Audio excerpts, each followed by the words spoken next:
Welcome to the Blonde Runner podcast with Coach Laura Erickson, where she shares her healthy living tips as a running and triathlon coach and mother of 4. Hello. Hey, now can you hear us? I can. It's always kind of a thing to figure out every time we do this podcast. Technical difficulties, but we got you on. So Yeah, I had to switch over to my iPad. It wasn't doing it on my phone for some reason. Oh, okay. Well, I'm glad we got you. Who knows? Because we have a good internet connection, we should be okay. So, welcome to the podcast. I'm excited to have you guys and talk to you about your story. And so, I will have you start by introduce yourself. Tell us more about you and your story. Okay. Well, I'm Kelli Barkema, and I'm mom. And my part of the story started when Lola was born 15 years ago. And she was our second child. And early on in her infancy, we could tell something wasn't right with one of her eyes.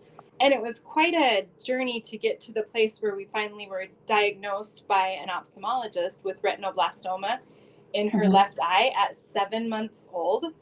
Wow. And we had a 3-year-old at home at the same time, and we were, young, broke, poor, and stupid, and all of those things, and we just didn't know what to do, and it totally turned our lives upside down, and we became cancer warriors for the next couple years, and she beat it, and, life eventually got back to normal, and so now here we are 15 years later, and I've got this gorgeous girl that is talented and super amazing and starting to drive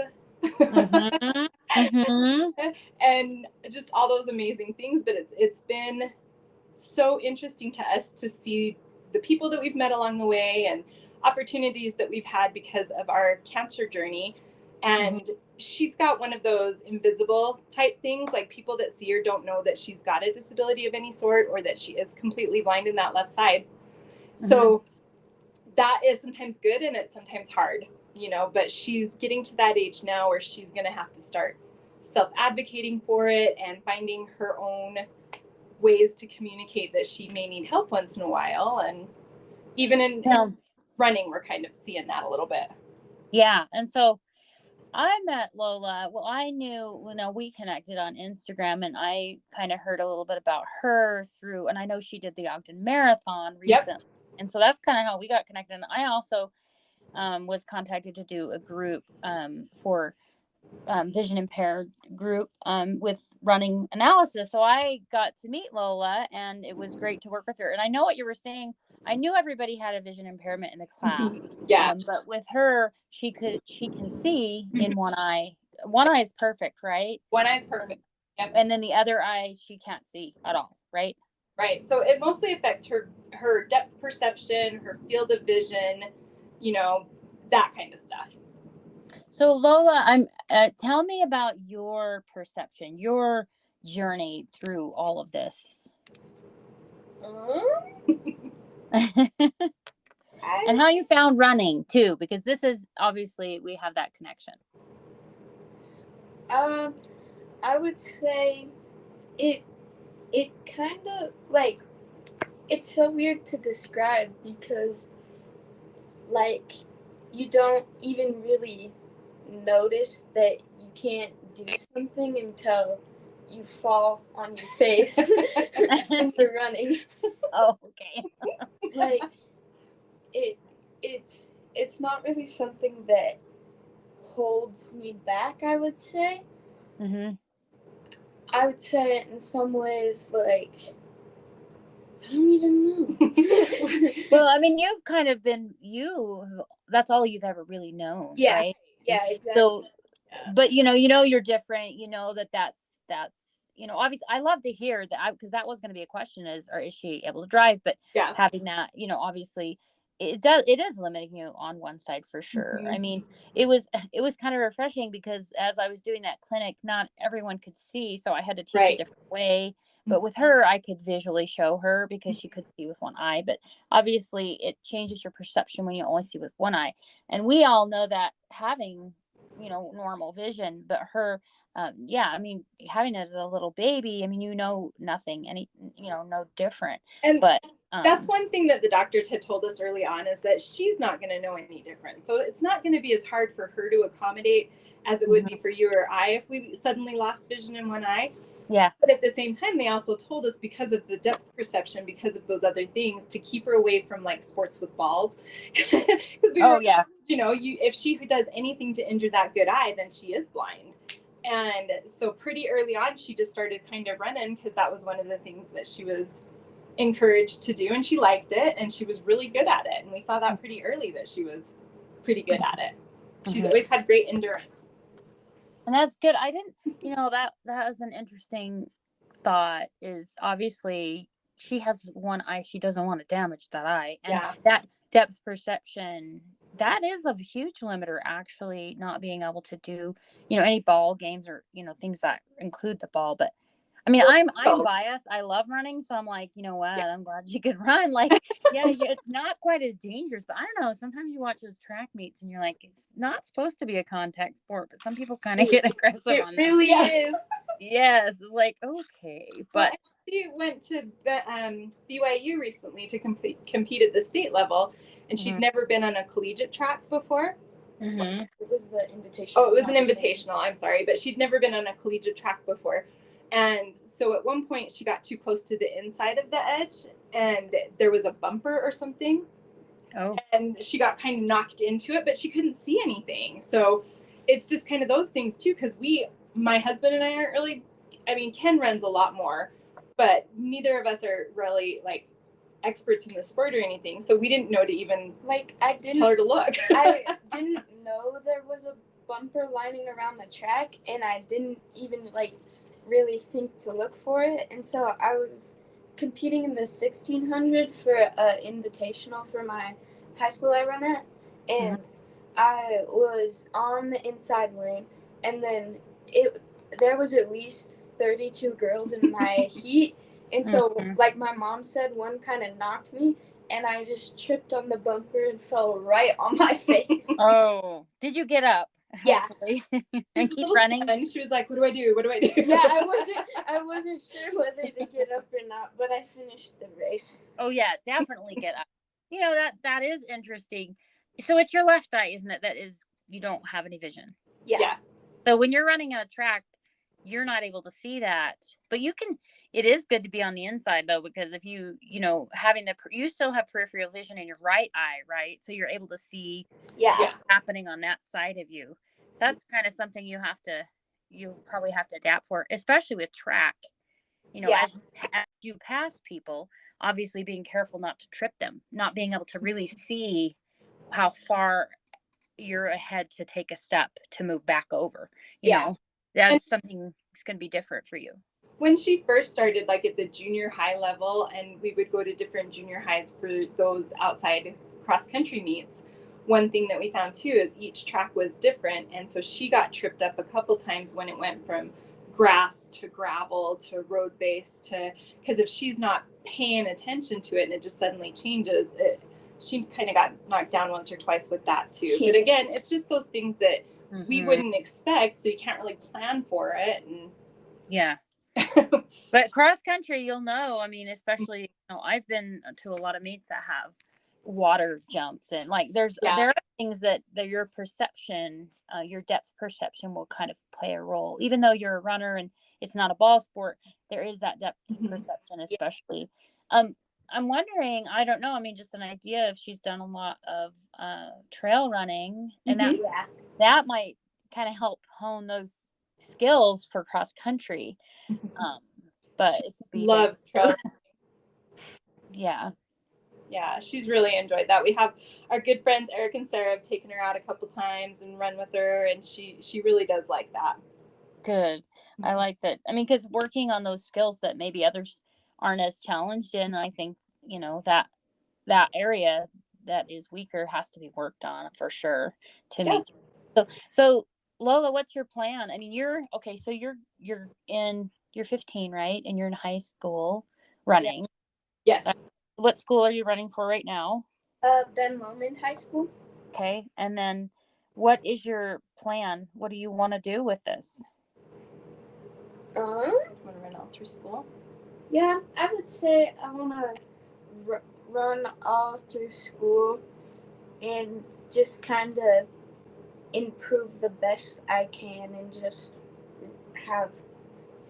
make sure to have fun, but do work hard and then do the best I can. Do the best you can. Hopefully, maybe run in college, or yeah, want to keep going. Definitely. Cool. So what made you decide to do? You did the Ogden Marathon, not the half. You did the marathon, right? Yeah. Tell me about your experience there, and kind of why did you choose to do Ogden Marathon? What made you do that? So I guess really it's doing the full marathon was a dream of mine ever since I was a kid. I just really wanted to complete the full marathon before I entered high school. And so our friends Eric at the Goal Foundation and the people on the Goal Board actually surprised me. So last summer I got a strabismus surgery to kind of help reconstruct the muscles in my eye. And so when I was at home recovering from that, they came over to my house and surprised me and my dad with 2 full marathon entries. Oh, awesome. That's amazing. Then they trained and went through the winter race circuit, and she killed that marathon. It was so cool. Your dad ran with you too? Yeah. Oh, nice. Okay, awesome. I have to look at those pictures again, but that is quite an accomplishment, because a marathon is hard enough, but you're young too to be able to do it, and it really takes that kind of mental strength to continue when it hurts. Again, all marathons hurt, so it happened to be really good weather that day. I was really pleased. So it happened to be a beautiful year. It isn't always that way. It was. Well, and she came across the finish line, and it was so funny because I go running up to her, and I'm just, excited, and I want to see how she's feeling. I want to check in with her, and she was just like chill, and she's like, like not out of breath. I mean, we see other people come across the finish line, they're puking or they're passing out or whatever. She's on her phone, like checking her. She's like, I'm like, holy crud. So she handled it like a champ, clearly. Totally. Yeah. So Lola, there are more marathons in your future. Definitely. So you liked it. How would you describe the whole experience to do a marathon? It was honestly kind of weird in a sense. I wouldn't have done it any other way. The people at the aid stations were so supportive and so nice, and just like that little energy boost you need. But it was so weird.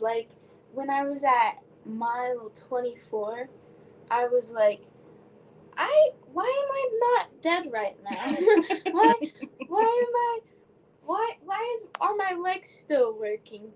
But I just I don't know if it was the runner's high or something, but I was feeling pretty good. I was really happy with how it turned out and how my experience was overall. I would say my worst mile that I struggled the most on was 16. Oh, really? That was surprising.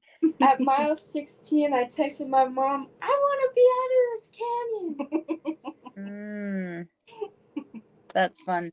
Yeah, because you would think, gosh, 24, you'd really be feeling it, but you were surprised that you felt so good. Obviously, you must have trained, right? And probably did, one thing I see a lot of people as a coach is they mess up on their nutrition. Sounds like you probably had it down. You did pretty good on that stuff. Well, she is still a 15-year-old girl, though, so we... For the race, right? For the race, one of my other cross-country coaches, he's an experienced, I think he's an ultra-marathon runner. And so I kind of told him, I had my state track meet the day before the marathon. So I was talking to him about it, and he was like, you should take caffeine every 40 minutes. So I just kind of stuck to that regimen of calories and caffeine every 40 minutes. And I think just staying on top of the caloric intake really benefited my energy. Yes, I agree with having that incremental sugar because it keeps your mind. I mean, your brain only works on glucose, right? So your mind, if you can keep your mind into it, then you feel a lot better. And so obviously that worked well for you. Well, that is amazing that you were able to do that and complete it at such a young age for sure. And that how do you feel when people are like, when of course your mom described you're a cancer survivor. I mean, you are. What do you, when somebody says that you're a cancer survivor, how do you feel, Lola? I would say it's like when I hear that, I'm kind of like, it's not the only thing that should describe me.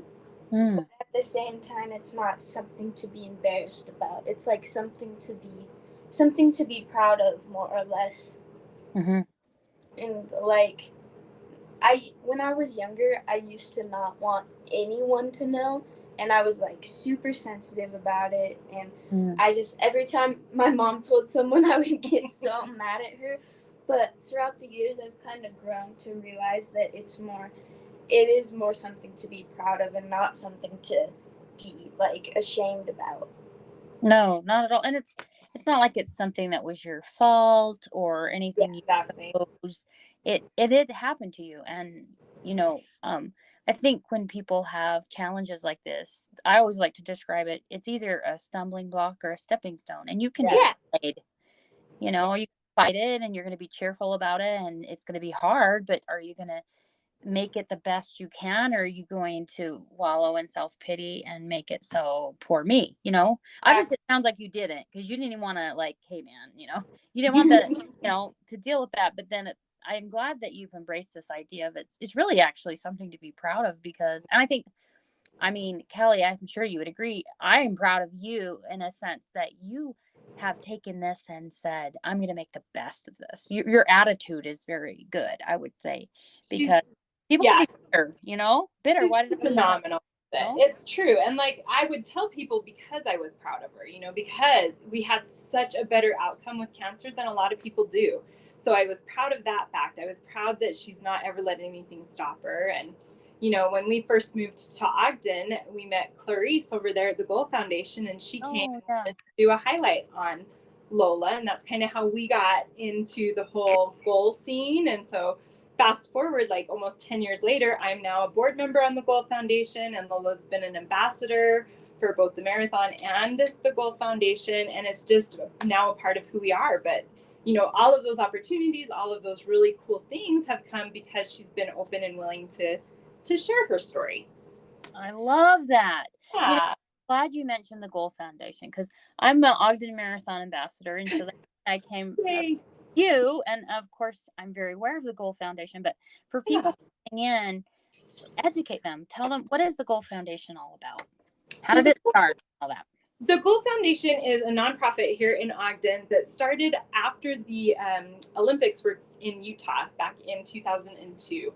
And it started as the Get Out and Live. They wanted to really push people to get outside, to become healthy, to live their lives outside of the four walls, to just be outside and embrace life. And with that, they incorporated and started the Ogden Marathon with the help of the city of Ogden. And we have just now celebrated our 21st year of the Ogden Marathon, and it has just gotten bigger and better and amazing. And so now the Goal Foundation is almost splintering side by side next to the Ogden Marathon, and really starting to push more of the Get Out and Live part in addition to the marathon. And so now we've got these kid camps and kid hikes and bouldering classes and mountain bike classes and running and all of those things. And it's so fun because it's all come full circle, because 4 years ago, my girls did the hiking camp with Goal and Arcadia Guided Outdoor. And they learned how to get on the trails, and they learned how to hike properly, and they learned the trail education and etiquette. And we didn't know. We were some of those people that lived in Ogden but had never gotten on the trails because we didn't know how. And so after they did it, they got us out on the trails. We followed kind of their lead.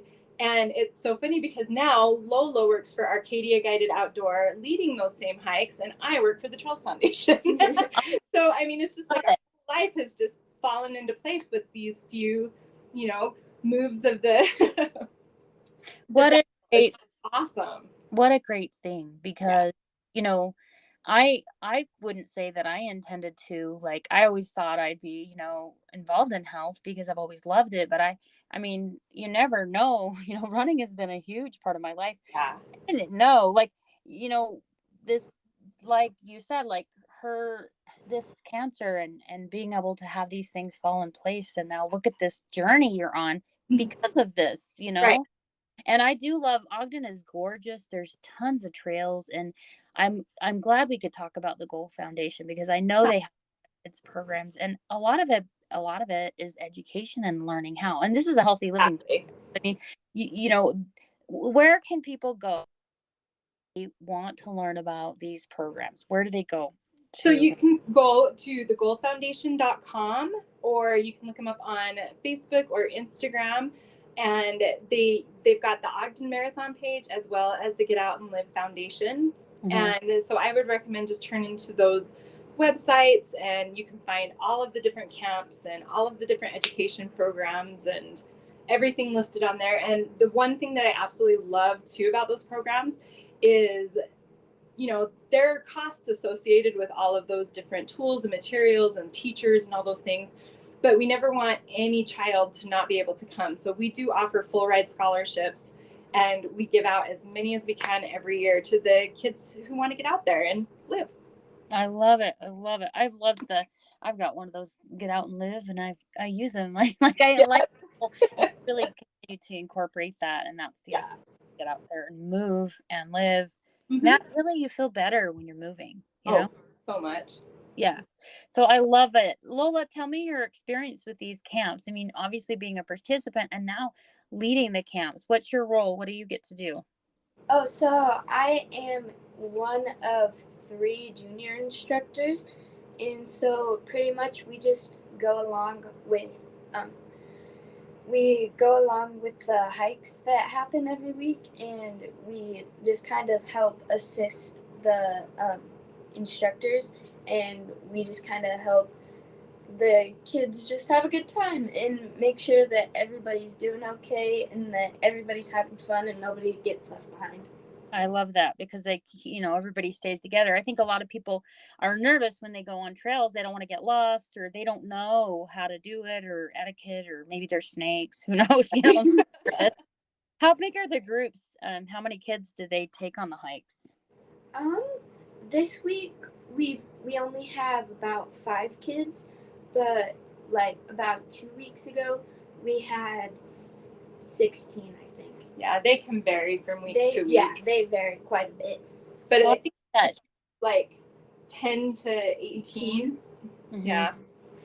And what age are the kids? Yeah, 10 to 18 years old. 10 to 18 years old. Okay, I thought you were. Yeah, sorry. 8. Yeah. Okay, Lola says 8 to 18 years old. Sorry. So that gives us some range. But that's not, I like that they're a smaller group, because I've been in groups before where you're like, there's so many people. Yeah, right. Like 16 is quite a few for a hike, actually, but anywhere between there, it sounds like. And then you can really learn the skills, and then of course make friends. And I think, with the whole COVID thing, I think we really miss that sense of connection. Yeah. So people are anxious to get out and explore, and then have that connection again. So I think what a great opportunity for that. Yeah. So I love to hear. I did not know that, Lola. I didn't know that you were involved in those hiking groups. Oh, yeah. You guys live up in that area as well, so that's nice. And it's beautiful, and there's so many trails. So well, that's one of the reasons we moved to Ogden. And then once we got here, we didn't know, I don't know, I guess we thought somebody would come show us how to do all this, but we just had to finally figure it out. Now, it was definitely a stumbling block for us as parents, just because they'd say, go jump on the trailhead. And I'm like, okay, cool. What's that? Where do we find that? So. And that's okay. Those are the questions to ask, and there are answers. And, right. If people are listening in, and I have really started embracing the trail, just because as I'm getting older, my body doesn't want to put up with the roads as much. It's a little harder. on the body. So I've embraced more trail running. I've always done trail running, but now I'm just doing a lot more and more and more of it. And there are things there, there are safety things we need to consider, taking water and you have to pack and those things. And this is information age. You go online and you can find it. But it's so nice to have people in person to learn from. You can only learn so much online. Well, and that's one thing is, like, we always run into people that are super friendly. And I've always told Lola when she's out there running, I'm like, find somebody that you recognize and talk to them if you ever feel unsafe or anything like that. But we also always make her drop a pin when she goes running so that we can track kind of where she is. Because, we have a ton of trails right outside our door. Yeah. But people are always really helpful. And generally, everybody's out there for the same thing, which is just to enjoy themselves and get out. Yeah, I love that. And I think as we do it more, the more we end up doing it. And it's just like this whole health concept. I think because we take care of our body, then we eat better. And like, we really need that. I think this whole COVID thing really sent people on a whirl in terms of being healthy mentally. I think, and I do some life coaching, and I've just seen some people don't adapt to those changes or this possibility, of doom that they feel. And so there's something healing about nature to me. Definitely. Getting out and feeling grounded and experiencing, we're experiencing a lot of internet and that kind of stuff, but sometimes unplugging and getting into nature and, hearing the birds sing and just being there. And yesterday I went running. I was in Branson this weekend because I did a race there and I visited my sister, and holy humid. It might even have been 112 with humidity. So I was like, oh, it's so cool today, even though it's kind of warm today, but it's relative, right? But it was so neat because I'm running along and I was on a trail for a little while, and then I would hit the road, and right as I got to the road, there's this little deer, like baby deer, Bambi, I swear, it was so cute. And it just hops across the road. I put up a little video and it was so cute. And I thought, I don't know, it just makes your heart sing when you're around nature and you see all these birds and these trees and these flowers. And I don't know, it's just so refreshing for me. It just makes my heart happy to be in nature. And I would invite anyone to do it. I can appreciate that statement just also because, like, for me, I'm not a real hiker. I haven't been up until this point, but I'm trying to do it more and more. And I've had some health challenges that I've also had to overcome myself. But, like, I can say I got all the way to the top of that mountain. And, even if it's the only time I ever do it, I have such pride in the fact that I know I got all the way to the top of that mountain. And, it just being able to, like, literally climb that mountain is such a huge boost to your self-esteem when you're down about anything else. It's just such a neat thing because you can see it, you can feel it, you can claim it, and you've done it. And it's a tangible thing that you can see, but it's also something that you can feel. And it's just awesome. I love that. What a metaphor for life. All have those challenges, and and everyone, I say this about running too, everyone completes a marathon the same way, one step after the other. Everyone achieves that peak, climbing that mountain the same way, one step after another. I mean, we're seriously on equal ground. It doesn't matter how fast you do it. It just matters you get out and do it. Maybe you have to stop and take breaks. And I have a lot of people go, oh, I always wanted to be a runner. I'm like, well, start running. It's like you either decide you're going to do it or not. It is a complete decision. Like, maybe, I love what you said too, is you haven't always been like maybe a hiker or whatever, but claim it. You are it. You are it now. And you don't have to be apologetic because you have maybe a vision in your mind, just like running. People have this idea of what a runner is. And they're like, oh, I'm not really a runner. I mean, yeah. Okay. How many marathons have you done? I'm not really a runner. A runner it's relative to what you decide it to be, but we sometimes excuse ourselves, from, oh, we're not, I don't know. You know what I'm saying? I totally do. Because Lola, even for a long time, she would be like, I'm not that good. I don't run. I'm not, and we were like, dude, you're killing this out here. And Like when she told us that she wanted to run a marathon before she entered high school, and I'm like, how about just maybe before you're 20? Or, I put that limit on her, and she was like, nah. She claimed it and she did it. So I'm learning just to not put limits on people too. Well, like, you're a marathoner. You're no one can take it away. Like you were saying, Kelli, with like, once you climb that mountain, you see that view. No one can take it away. You have exactly defeated that. You have run that marathon, Lola. You've done it. You're a marathoner. I mean, not everybody that's 15 can say they've done that. It's noticeably encouraged. Let's talk a little bit about, since you brought it up, that self-limiting belief. What are your, obviously that can limit us, and sometimes we limit each other by saying, oh, maybe, do your marathon later. Because right. I would encourage my daughter, unless she decided she really wanted to do it, because I have a 15-year-old too. There's no way she'd do a marathon. So it's crazy. But sometimes we limit. Lola, have you found you limited yourself, that you've surprised yourself maybe that you could do something you didn't think you could do? Yeah. What would I would say I honestly didn't think I was gonna be able to complete the marathon. Okay. Because I thought first of all, I thought I was too young. I thought when I ran the 30K with the winter race circuit, I was so sore. Like, that walk back to the car, I was hobbling, almost was gonna crawl. Mm-hmm. And so I was like, if I can't do this, I sure can't do the marathon. Yeah. You did it. Yeah. Well, like, one thing we've talked about a lot recently too is driving a car, because we ask people, in the vision field or in academic fields, we're like, what does she do? Does she need a special permit? What, how do we do this? And we couldn't really find a good answer, so we just went and took her to the driver's thing, and they gave her the test, and she didn't pass the vision, but she passed it good enough, and she got her permit, and then we put her in the car, and I was really nervous about that, but she's actually killing it. Like, she's doing really, really well, and it's just another one of those things that she's just going to have to be a little bit more intentional and pay a little bit more attention. But all these things that we never knew. So even when she was born and she was, dealing with cancer younger, when she was a toddler and stuff, the ophthalmologist would tell us, he said, until she's old enough to verbally say what she can and can't see, I'm just really guessing, because I can tell you what part of her vision is totally clouded. I can show you, where that tumor is. But until she can actually say those words, we really don't know how well she's going to do either way, right? Mm-hmm. So, like, when she was a toddler, we had services through the state that came and helped us with Braille.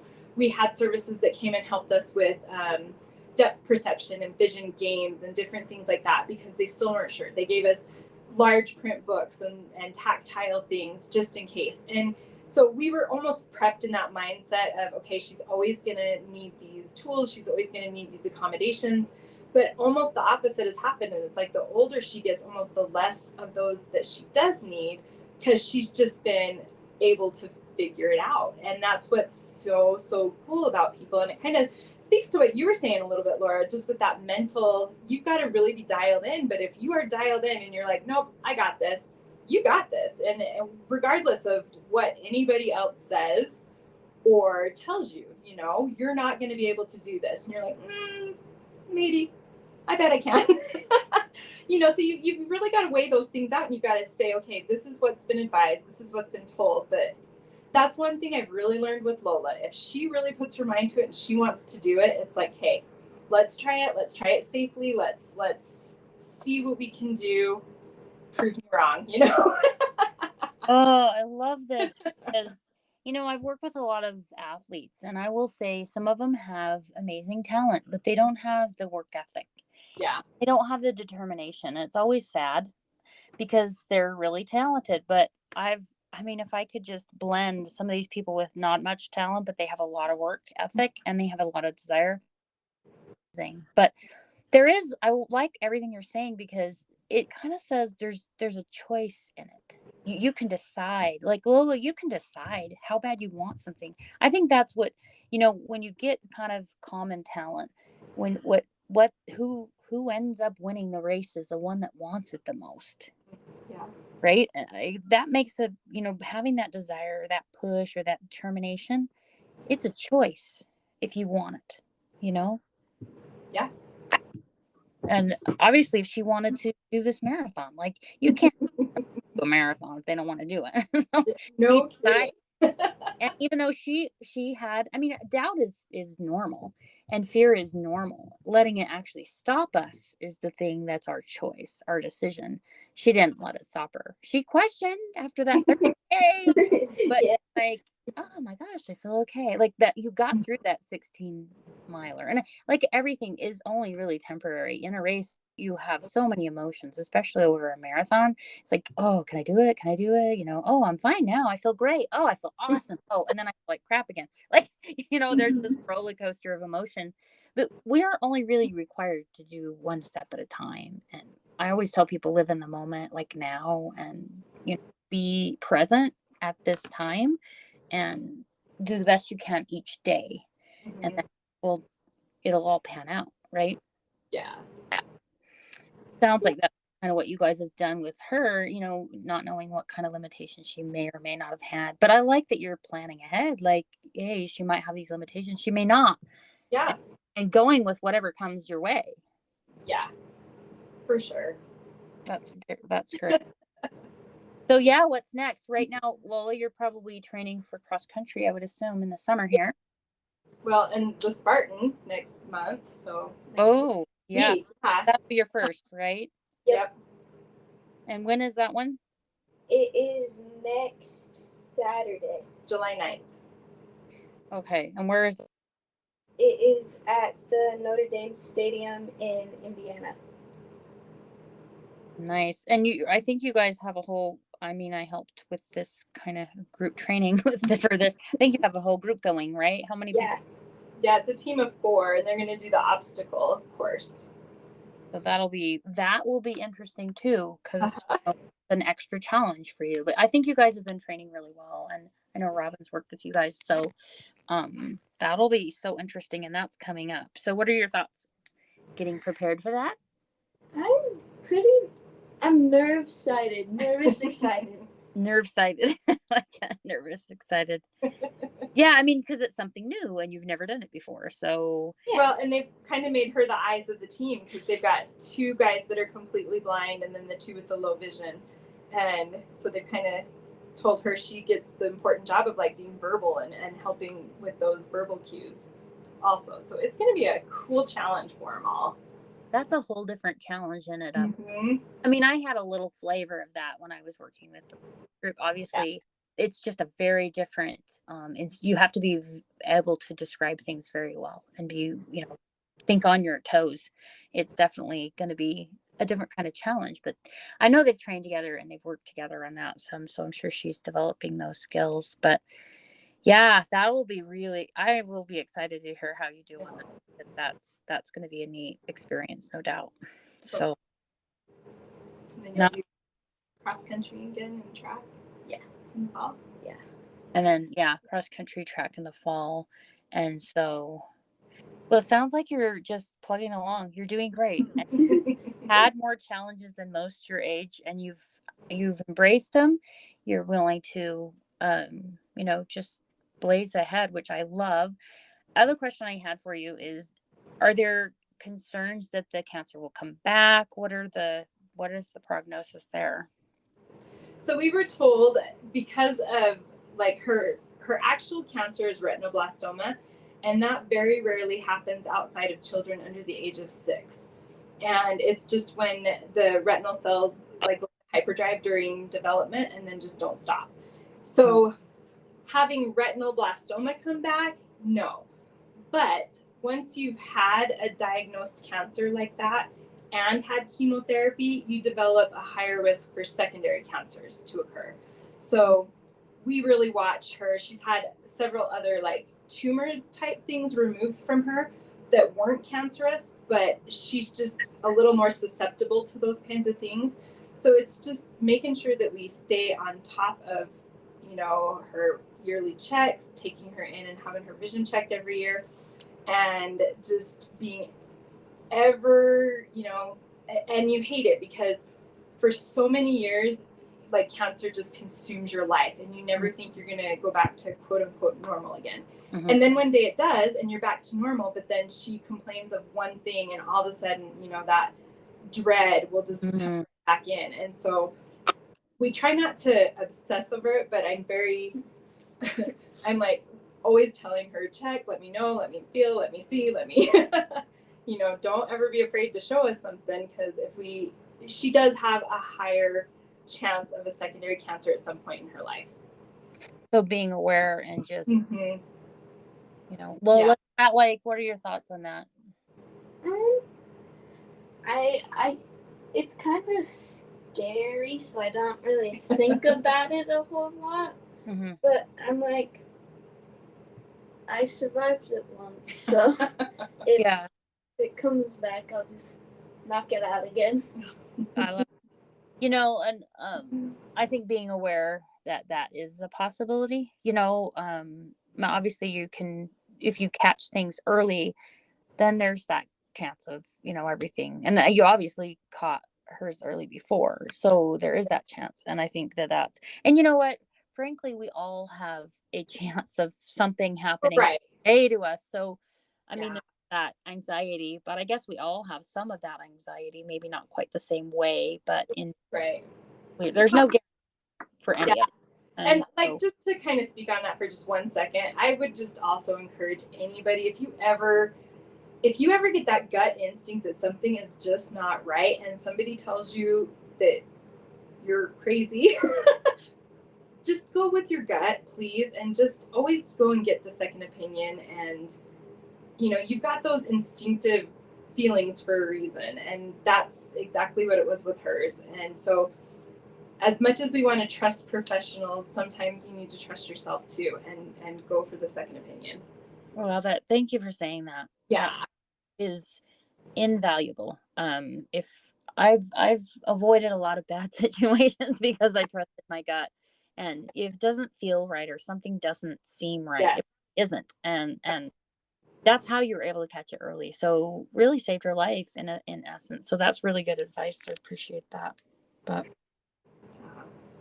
really, really good advice. Other question I had. So I know you have a second child, and he was your second child, but you have an older sibling as well, Lola. And Kelli, tell us about how that plays in.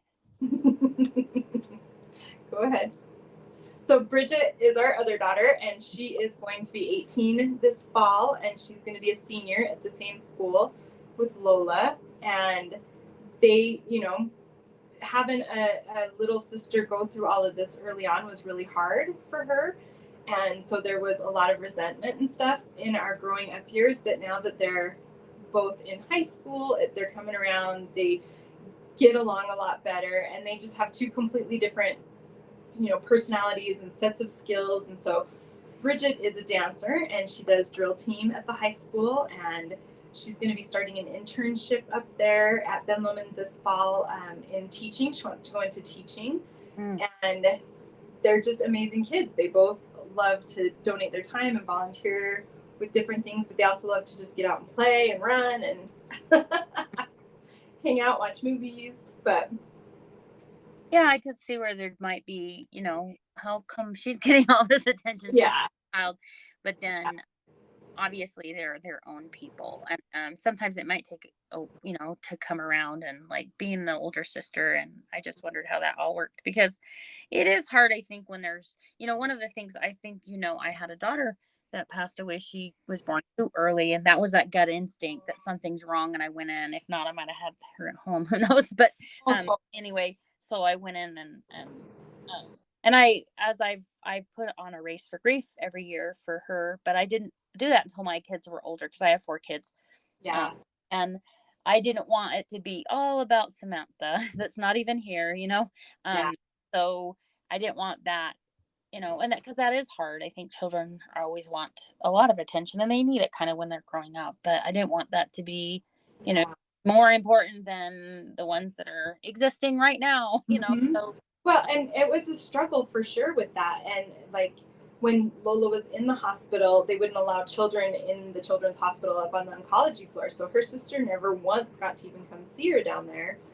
And, you know, there were many nights that one of us would have to sleep down there with her because she was a baby. I was not leaving the baby there. It's hard enough with your kids, but, and then it's interesting kind of that you bring this up because it was just recently, like this summer, that we kind of had a discussion, all four of us. And, you know, Bridget brought up some hurts and some painful things, and Lola did too. And then we got to kind of share our side of the story. But what was really crazy is my oldest daughter found a bunch of old journals that I'd kept during this time. And she asked if she could read them. And I said, yeah, you can read them.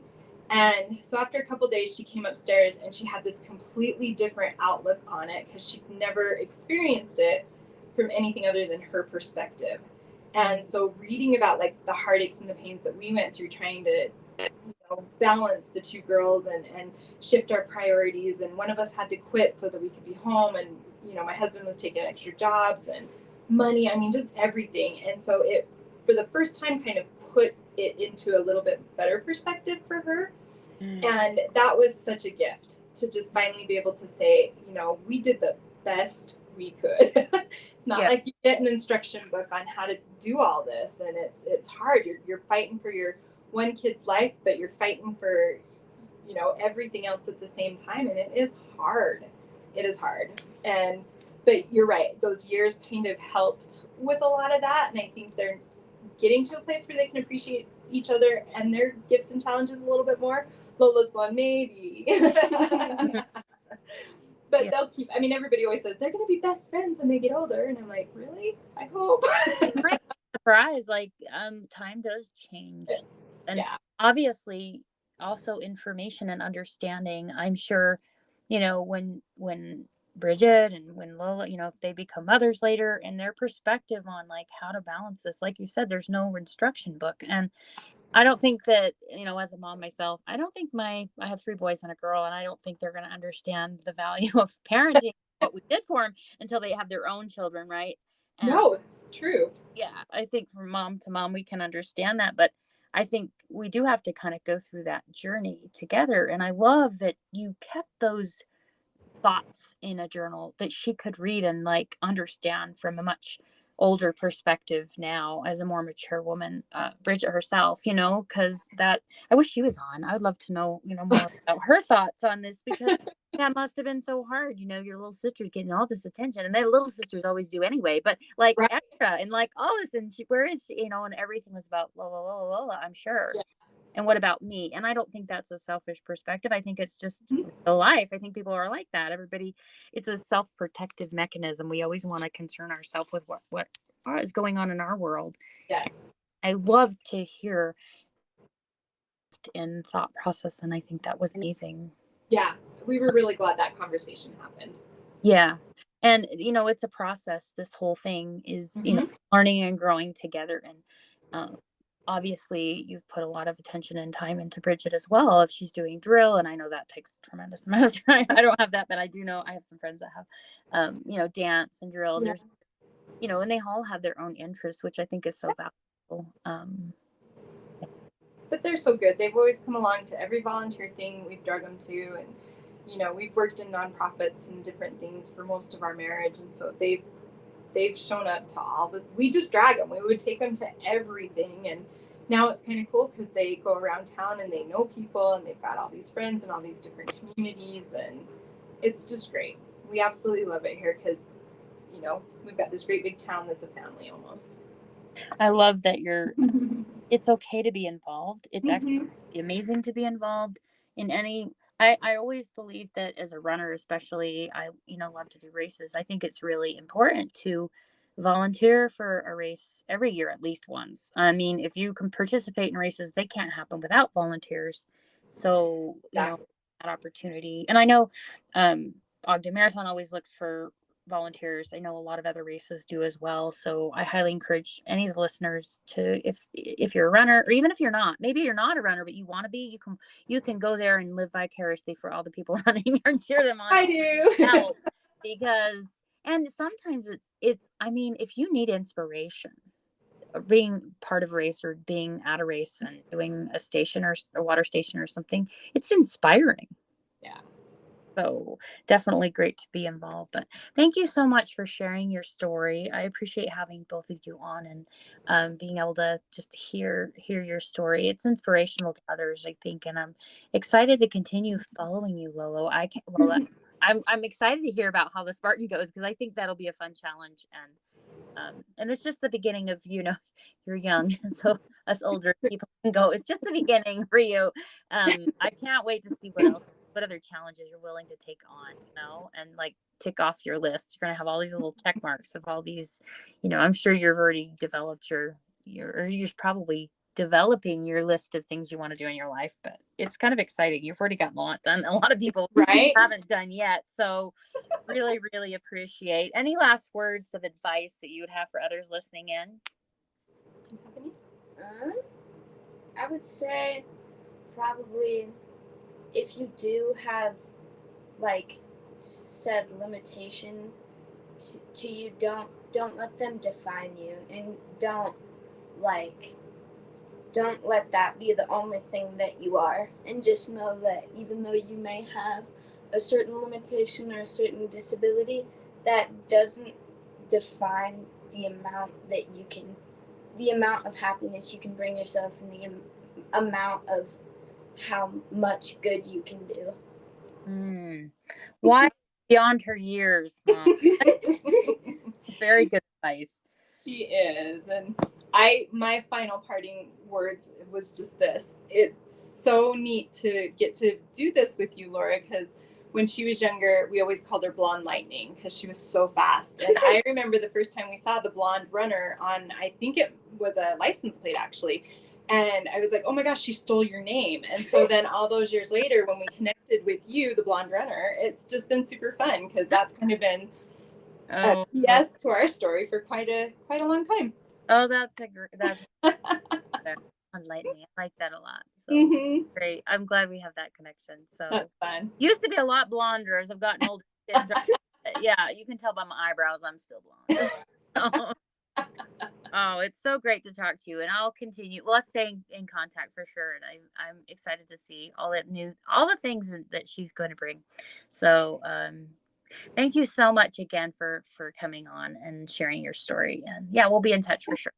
Okay, thanks for having us. Thank you. Okay, have a great day. Bye. Bye-bye. Good job. Thank you again for listening in to the podcast. I wanted to encourage you to like and subscribe, and please share this so others are learning about it so we can continue growing it. You can also find me on Instagram at The Blonde Runner, and that's BLONDE with an E on there. And you can also find me on Instagram at Coach Laura Erickson, and that's LORAERICKSON. And thanks again for listening in, and until next time, live well.